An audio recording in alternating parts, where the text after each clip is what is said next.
TV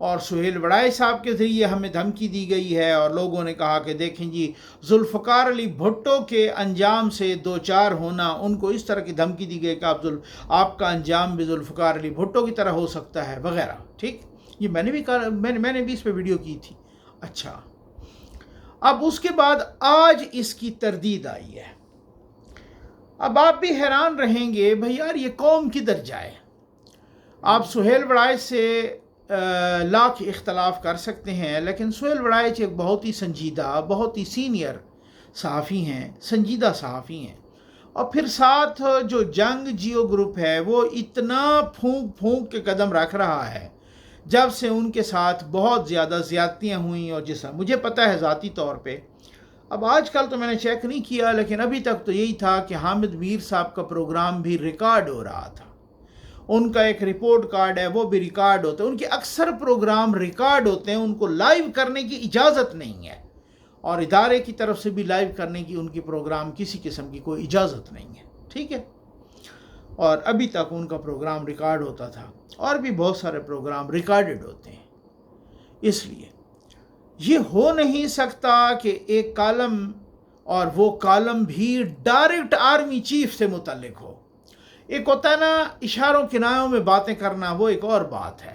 ٹھیک ہے، سہیل وڑائے صاحب کالم لکھتے رہتے ہیں، اشاروں کنایوں میں کرتے ہیں، ایسے ہی فرضی کیریکٹر سے بنا لیتے ہیں، چیتا اور شیر اور پتہ نہیں کیا کیا. ٹھیک ہے، اچھا، لیکن ایک آرمی چیف کا نام لے کے کالم لکھنا اور ان سے منسوب خبر چلانا، اور وہ فیلڈ مارشل ہوں اور سیاہ سفید کے مالک ہوں، اور لکھنے والا سہیل وڑائچ ہو اور چھاپنے والا پاکستان کا سب سے بڑا صحافتی ادارہ ہو، اب میں اس کے بعد کیا کہہ سکتا ہوں. ٹھیک ہو گیا. اس کے بعد یہ ہوا کہ ان کا یہ کالم اور ان کی یہ خبریں نون لیگ کے واٹس ایپ گروپس میں شیئر ہوتی رہیں، آپس میں منسٹرز شیئر کرتے رہے وغیرہ وغیرہ. ٹھیک ہو گیا. اب رانا ثناءاللہ صاحب یہ کیا فرما رہے ہیں، یہ ذرا تھوڑا سا آپ خود سن لیجئے سہیل وڑائچ کے کالم کے بارے میں. یہ لیجئے. جو بات اس وقت ڈی جی پی آر نے جو کی تھی غالباً 8 مئی 2024 کو، ایک سال بعد، اور جو اب سہیل وڑائچ صاحب کے فون میں انہوں نے جو بات کی ہے، بڑے سینئر صحافی ہیں اور میں یقین رکھتا ہوں کہ جو انہوں نے بات کی ہے وہ درست ہوگی. تو اس میں جو ہے وہ اگر پی ٹی آئی کا یہ سوچ ہو تو انہیں اس بات کو پھر آگے بڑھانا چاہیے. پھر متعلقہ جو لوگ ہیں ان سے بات متعلقہ جو لوگ ہیں ان سے معافی مانگ لینی چاہیے. ٹھیک ہے، آپ کو سمجھ آ گئی. ٹھیک. اچھا، اب جو میں نے بات کی، میں نے سہیل صاحب تو ابھی باہر ہیں، ان کا مظاہرے کا بھی کافی ٹائم کا فرق ہوتا ہے نا، ان سے میں بات کر لوں گا، وہ ان کی فون نہیں مل رہا تھا. لیکن جو دوسرے کچھ لوگ تھے ان سے میں نے بات کی، انہوں نے تصدیق کی کہ آرمی چیف نے، فیلڈ مارشل صاحب نے اسٹیج پر یہ آیت پڑھی ہے. اور جب یہ آیت پڑھی ہے تو ساتھ کچھ لوگ یہ بھی کہہ رہے تھے کہ بھئی یار ہم خود حیران تھے کہ اس آیت کا مطلب کیا ہے اس سٹیج پر پڑھنے سے، کہ جی جس نے معافی نہیں مانگی وہ ابلیس ٹھہرا اور جس نے مانگ لی وہ فرشتے ہو گئے. ٹھیک ہے نا، اب سمجھ آ گئی آپ کو. میں آپ کو حذیفہ رحمان صاحب کی ویڈیو ایک دفعہ میں پھر سنواتا ہوں کہ جو انہوں نے کرن ناز صاحبہ کے پروگرام میں یہ اپنا بیان دیا تھا بہت تفصیل کے ساتھ. ذرا تھوڑا سا اس کو بہت چبا چبا کے سنیے گا، اس کو بہت ہی تفصیل سے، اور اس کو ذرا کان کھول کے سنیے گا صاحب کیا فرما رہے ہیں. یہ لیجئے، یہ ذرا آپ سن لیجئے. بانی تحریک انصاف کی رہائی کے حوالے سے 4 سے زائد مرتبہ ایک مغربی ملک نے کوشش کی ان کے سفارتکار ہماری سیاسی قیادت سے بھی ملے، اصلی قیادت سے بھی ملے، اور مسلسل جمائمہ وولڈ سمتھ سے اس سفارتکار کی دوستی بھی ہے، اور وہ لیکن ظاہر پاکستان میں ایک بڑے ملک کی نمائندگی بھی کر رہی ہیں. جی جی سب بھی موجود ہیں. تو ظاہر اب آپ کراچی میں میں بات نہیں کر دی، ہر بات میرے منہ میں نہ ڈالیں. تو اس کے بعد جب یہ بات کی گئی تو وہ بانی تحریک انصاف سے بھی ان کی ملاقات ہوئی، اور بانی تحریک انصاف نے آمادگی ظاہر کر دی تھی کہ ٹھیک ہے جی مجھے جی جیل میں ملاقات ہے. آپ کی ٹی وی نے خبر بھی چلائی تھی ان ڈیز میں کہ جیل اڈیالہ جیل میں رات کو کوئی برطانوی آ کر ملے ہیں، اور انہوں نے خبر وغیرہ کی، اس پہ زیادہ بات نہیں کی. اگر ان کی سائڈ سے بار بار بات نہ ہوتی تو اس کو میں تذکرہ بھی نہ کرتا. اور انہوں نے کہا کہ جی مجھے ٹھیک ہے، اگر برطانیہ یا یورپ کے کسی ملک جاتے ہیں اور گریسفل وے اختیار کریں، بلکہ انہیں لفظ استعمال کیا گریسفل وے اختیار کریں تاکہ یہ نہ لگے کہ وہ NRO کی ڈیل کرتے ہیں. یہ خان صاحب نے کہا. خان صاحب نے کہا. اس کے بعد حکومت کے پاس یہ آپشن آئی تو حکومت نے باقاعدہ یہ کہا کہ جی سب سے پہلی بات تو ہے 9 مئی، باقی چیزوں پہ تو کمپرومائز ہو سکتا ہے، تو 9 مئی کے حوالے سے بانی تحریک انصاف معافی مانگے. پھر انہوں نے جا کے پیغام دیا بانی تحریک انصاف کو کہ جی آپ جب تک معافی نہیں مانگیں گے 9 مئی پر تب تک بات آگے نہیں چلے گی. سال پرانی سال تکلیف میں یہ 1 سال پہلے کہا گیا تھا جی کی طرف سے کہا گیا تھا کہ معافی مانگے. جی نہیں انہوں نے باقاعدہ، ہم نے تو وہ تو بعد میں آئی نا بات پر، ہم نے تو اس سفارتکار کو کہا یہ بات. بانی تحریک انصاف نے سے کمٹ کر لیا کہ ٹھیک ہے جی میں 9 مئی واقعی غلط ہوا ہے، میں اس غلط سمجھتا ہوں. انہوں نے کہا نہیں تو شروع کے واقعات ہیں، ہم مغربی لوگ ہیں، ہم بھی کیسے جب سے میگنا کارٹا لکھا گیا تب سے ہم نے کوئی ایسا کام نہیں ڈالا، تو آپ اسے کنڈیم کریں. انہوں نے کہا ٹھیک ہے. اگلے دن بانی تحریک انصاف نے صحافیوں کو کہا جیل میں کہ میں کیوں معافی مانگوں، وہ مجھ سے معافی مانگے. تو سفارتکار نے بھی باقاعدہ آ کر ہاتھ کھڑے کیے، اس نے کہا یہ تو میرے ورڈز کو بھی آن نہیں کر رہا. اور اس دوران ہم نے جو کہا کہ ہم نے کہا ہم آپ کے ملک میں اس کو نہیں دے سکتے، اگر کوئی رستہ نکالنے تو گلف ہی کسی ملک کی بات کر لے. سعودی عرب UAE کا بڑا رول رہا ہے، کسی ملک نے ہاتھ نہیں پکڑایا بانی تحریک انصاف کو. ایک اور گلف ملک نے بات کی، اور جب انہوں نے دیکھا کہ ایک مغربی ملک جو کہ آپ نے سن لیا. پہلے تو ہم نے کہا کہ ایک گریسفل، انہوں نے کہا کہ جی ٹھیک ہے مجھے ایک گریسفل ایگزٹ دے دیں، ٹھیک ہے. انہوں نے کہا جی مجھے گریسفل ایگزٹ دے دیں، اور ہم نے بھی اس سفارتکار سے کہا کہ آپ ٹھیک ہے پھر آپ ایسا کیجئے کہ آپ ان سے کہیں کہ وہ معافی مانگیں. اگر وہ معافی مانگ لیتے ہیں تو پھر ظاہر ہے انہوں نے کہا کہ جی مجھے گریسفل ایگزٹ دیں، یا یورپ یا UK یا اس طریقے سے.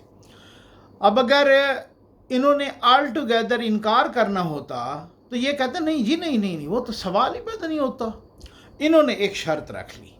سن لیا نا، یہ سہیل وڑائی تو نہیں ہے، یہ حکومت کے منسٹر ہیں، ٹھیک ہے. حذیفہ رحمان صاحب آج بھی ہیں، شہباز شریف صاحب کے بھی قریب ہیں، اور وہ کہہ رہے ہیں وہ سفارتکار وہ ہم سے صرف نہیں ملی، حکومت سے نہیں ملی، وہ اسٹیبلشمنٹ سے بھی ملی. میں تو نہیں کہہ رہا، یہ خود حکومت کے وزیر کہہ رہے ہیں، اور نہ ہی سہیل وڑائچ کہہ رہے ہیں. تو پھر ہم نے یہ شرط رکھی کہ آپ ان سے کہیں کہ جی معافی مانگیں، 9 مئی پہ معافی مانگیں. تو سہیل وڑائچ نے کون سی ایسی انہونی بات لکھ دی، ٹھیک ہے نا. انہوں نے کہا جی معافی مانگیں. جب انہوں نے کہا کہ جی آپ معافی مانگیں 9 مئی پر، تو انہوں نے دوسرے دن انکار کر دیا. انہوں نے کہا میں کیوں معافی مانگوں. اچھا پھر اس سے اگلی بات آپ نے سنی. پھر ہم نے کہا کہ اچھا یہ دیکھیں انہوں نے ہاتھ کھڑے کر دیے. پھر ہم نے کہا کہ ہم وہاں تو نہیں دے سکتے آپ کے ملک میں، اگر کہیں تو اس کو گلف کی کسی کنٹری میں، مثلا سعودی عرب، UAE وغیرہ، اور ایک گلف کنٹری تیار بھی ہو گیا تھا. پھر اس کے بعد جب انہوں نے دیکھا کہ یار جب مغربی ملک میں اس طرح سے ہوا، مطلب آگے وہ بات اس طرح سے بڑھا رہے تھے کہ اگر مغربی ملک ان کا نہیں انہوں نے پاس رکھا تو ہمارا کیا پاس رکھیں گے وغیرہ وغیرہ، ٹھیک ہو گیا.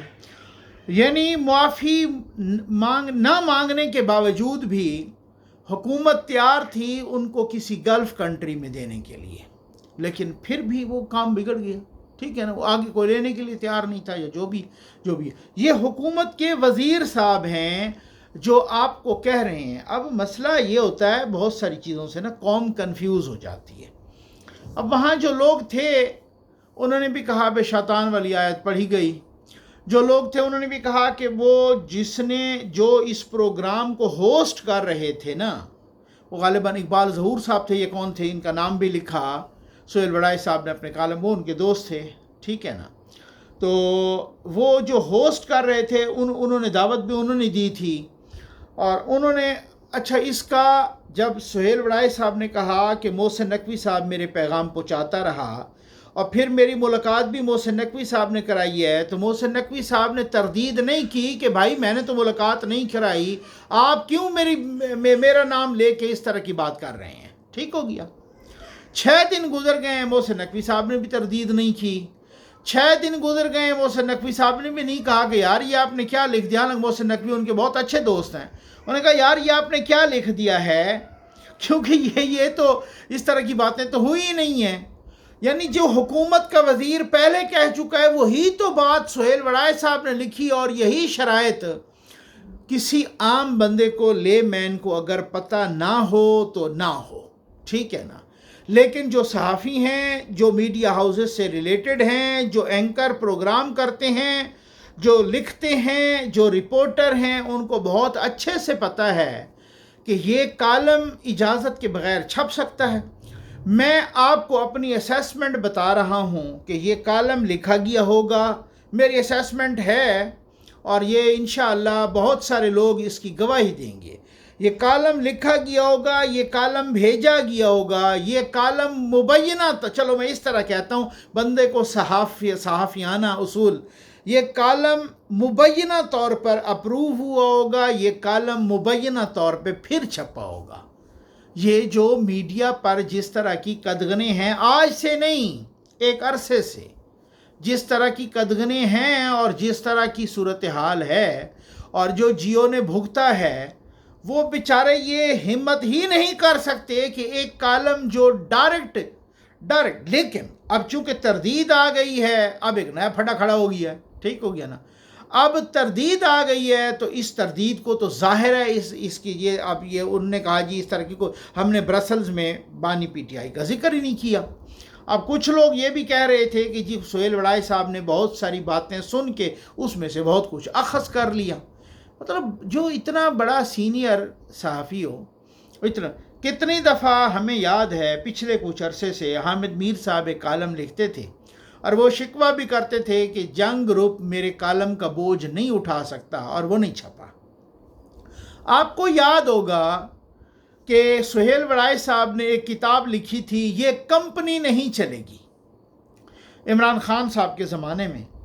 اس میں اور کچھ نہیں تھا، اس میں سہیل وڑائے صاحب کے پچھلے جمع کیے ہوئے کالم تھے، لیکن اس کا جو ٹائٹل تھا نا، اس ٹائٹل پہ جو تصویر تھی، جنرل باجوہ بیٹھے ہوئے تھے، عمران خان اس کے قدموں میں بیٹھے تھے، غالباً عوام نیچے پیر کے نیچے بوٹ کے نیچے تھی، یا وہ جو کچھ بھی تھا، اس میں آپ نے وہ دیکھا، وہ شام کو کتاب پہنچی تمام بک سٹالز پر، صبح وہاں سے اٹھا لی گئی، صبح تک وہ ساری کی ساری کتابیں غائب کرا دی گئیں، صرف اور صرف اس ٹائٹل پہ جو یہ تھا۔ تو اتنی سی بات تھی، اتنی سی دیر لگی، اور یہ 6 روز ہو گئے ہیں، اور یہ اب لوگ یہ کہہ رہے ہیں کہ بھائی دیکھیں اگر ایسی بات ہے تو پھر پی کا ایکٹ لگا دیں سہیل وڑائے صاحب پہ، انہوں نے اتنا غلط کیا، انہوں نے ایک کو منسوب کر کے، ٹھیک ہے نا، چلیں اس کو دیکھتے ہیں۔ سہیل صاحب سے میں بات بھی کروں گا، وڑائے صاحب بہت اچھے انسان ہیں۔ آج 9 مئی کے 8 مقدمات میں عمران خان کی ضمانت ہو گئی ہے، وہی ضمانت جو نیچے عدالتوں سے ریجیکٹ ہوئی، وہی ضمانت جو لاہور ہائی کورٹ سے ریجیکٹ ہوئی۔ لاہور ہائی کورٹ کے فیصلے کی بھی چیف جسٹس نے ایسی تیسی پھیر دی اور کہا کہ مجھے یہ بتاؤ کہ ضمانت کے کیسز میں اتنی لمبی چوڑی وضاحت کیوں آ گئی ہے، اپنی اوپینین کیوں دے دی ہے جج نے اس طرح، حالانکہ آپ کو معلوم ہے نواز شریف صاحب کے کیس میں ہم نے خود بھی چیف جسٹس اطہر من اللہ صاحب نے جو ایسی تیسی پھیری تھی پینما کیس کی، وہ تو ایک بہت لمبا چوڑا ایک لکھا گیا تھا، لیکن اب وہاں لاہور ہائی کورٹ کے فیصلے کو بھی کینسل کر دیا گیا ہے، اس کو بھی اس کے خلاف فیصلہ آ گیا سپریم کورٹ کا، اور ساتھ ہی جو ہے نا جب یہ بینچ بنا تو 3 رکنی بینچ تھا، پھر اس کے بعد ایک جج صاحب تبدیل ہو گئے، سب کو پتہ تھا کہ یہ بیل ہو جانی ہے۔ اب چیف جسٹس صاحب نے، اور کچھ لوگ تو یہ کہہ بھی رہے تھے، کچھ کورٹ رپورٹر جو بہت سمجھدار ہیں، حسنات ملک صاحب جیسے، وہ کہہ رہے تھے کہ کچھ نہیں، مطلب شاید ہو سکتا ہے الفاظ میرے اپنے ہوں، یا یہی مفہوم یہی تھا کہ جسٹس یا افریدی صاحب، چیف جسٹس صاحب کچھ تھوڑا بہت کوئی ان کو بھی اپیز کرنا چاہتے ہیں، ان کو بھی، کیونکہ ان کو بھی پتہ ہے کہ یار وہ باہر تو نہیں آئیں گے ان کیسز کے ختم ہونے کے بعد، رہا تو نہیں ہوں گے، لیکن پھر بھی وہ ان کو بھی آج اسی وجہ سے ان کو وہ ہیرو بنا کے پیش کر رہے ہیں، اور ساتھ ہی سرخرو کے بہت ساری چیزیں اس طرح سے لگا رہے ہیں، اور یحییٰ افریدی صاحب کی فوٹو لگا کے تو لکھ رہے ہیں پی ٹی آئی کے دوست کہ یار ایک تو آج تعریفی کلمہ ان کے لیے بنتا ہے، اور نیچے پھر ان کی تعریفوں کے پل باندھ رہے ہیں۔ تو اب یہ 9 مئی، اب وہ ظاہر ہے سیاسی جماعت ہے اور اسی طرح سے کرتے ہیں، اور ان کا تو سوشل میڈیا بہت سٹرانگ ہے، اور وہ ظاہر ہے وہ یہی کہیں گے کہ دیکھو جی سرخرو ہو گئے ہیں، دیکھو جی انصاف کی ٹرینڈ چلا رہے ہیں کہ انصاف کی جیت ہو گئی ہے، اور ساتھ ہی وہ کہتے ہیں کہ کدھر گیا تمہارا 9 مئی، کدھر گیا فلاں یہ وہ، حالانکہ یہ ضمانت ہے، یہ کوئی بریت نہیں ہے، لیکن ظاہر ہے ان کو ملکہ حاصل ہے بھائی، ان کو ملکہ حاصل ہے اس چیز پہ، تو وہ اس کو بہت زیادہ بڑھا چڑھا کے پیش کر دیتے ہیں، اور اسی طریقے سے ان کو ایک اپنا طریقہ ہے، ان کی اسٹریٹجی ہے، اور وہی اسٹریٹجی ان کی کامیاب ہے آج تک، اور وہ وہی کہہ رہے ہیں کہ مطلب وہ اگر بیل ہو جاتی ہے تو بہت سارے بیل کے کیسز کے بعد بھی بہت سارے جن کیسز میں بیل ہوتی ہے انہی میں سزا ہو جاتی ہے، یہ کوئی ایسی بات نہیں، لیکن اب بیل ہو گئی ہے۔ اب اس بیل کو بہت بڑی کامیابی تصور کر رہے ہیں. حالانکہ آج جو صورتحال ہے وہاں پہ پراسیکیوٹر نے بھی کہا ہے، وہ ذوالفقار عباسی صاحب ہیں یا کون ہے ان کا نام ہے، تو انہوں نے بھی کہا ہے کہ بھائی انہوں نے کہا ہے کہ سر سپریم کورٹ کا اپنا فیصلہ ہے کہ کوئی جج کی وضاحت ہو تو ضمانت پہ کسی قسم کا اثر انداز نہیں ہوتا، لیکن پھر بھی ضمانت ہو گئی ہے. کچھ اور چیزیں ہیں کہ جی عمران کے فلاں کیسز میں ان کی ضمانت ہوئی تو اپنا وہ پراسیکیوٹر نے کہا کہ سر وہ جو مائی لارڈ ان جن کو کی کیسز میں ضمانت ہوئی ہے وہ موقع پہ موجود نہیں تھے، تو انہوں نے کہا عمران خان بھی موقع پہ موجود نہیں، تو انہوں نے کہا کہ یہ الیکٹرانک جتنے بھی ثبوت ہیں وہ ان کے خلاف جا رہے ہیں. تو پھر انہوں نے ساتھ پراسیکیوٹر نے بھی یہی کہا کہ پھر دیکھیں انہوں نے وہ پولیگرافک ٹیسٹ بھی نہیں کیا، نہیں کروانے دیا. کتنی دفعہ ٹیم گئی لیکن لاہور اپنا پنجاب پولیس کی اور وہ سارے گئے، تو انہوں نے کہا میں نہیں کراؤں گا، وہ مکر گیا، انہوں نے کہا نہیں کراؤں گا. تو پھر ججز نے سوالات اٹھائے کہ کسی اور کا بھی پولیگرافک ٹیسٹ ہوا ہے، تو انہوں نے کہا جی ہاں نور مقدم کیس میں ظاہر جعفر کا بھی ہوا ہے. تو بہرحال آج آرگومنٹس آپ اگر پڑھیں تو مجھے تو آرگومنٹس پراسیکیوٹر کے بہت سٹرانگ لگے ہیں، لیکن بیل ہو گئی ہے، سپریم کورٹ نے بیل کی ہے، چیف جسٹس نے بیل دی ہے ان کو، اور وہ بہت بڑی فتح ہے، بہت بڑی فتح کا اعلان ہے. یہ توشہ خانہ 2 میں کوئی 8ویں بار تو ملتوی ہو رہا ہے کیس. یہ ابھی کل میرا خیال ہے آج تھا غالباً کیس 21 کو لگا ہوا تھا، وہ پھر ملتوی ہو گیا ہے، پھر بتایا کہ جی اگلی تاریخ کا پھر بتائیں گے، اس سے پچھلی تاریخ پر بھی ملتوی ہو گیا ہے. تو کچھ تو ہے جس کی پردہ داری ہے. سہیل وڑائی صاحب نے کون سا گناہ کر دیا بیچارے نے؟ انہوں نے بھی وہی کہا کہ جو اسٹیبلشمنٹ کا کہہ رہی تھی، یا انہوں نے بھی وہی کہا کہ جو یہاں پر جو ہے نا حکومت کہہ رہی تھی اور حکومت کے وزیر کہہ رہے تھے. امید ہے آپ کو ویڈیو پسند آئی ہوگی. آپ کو بہت بہت شکریہ.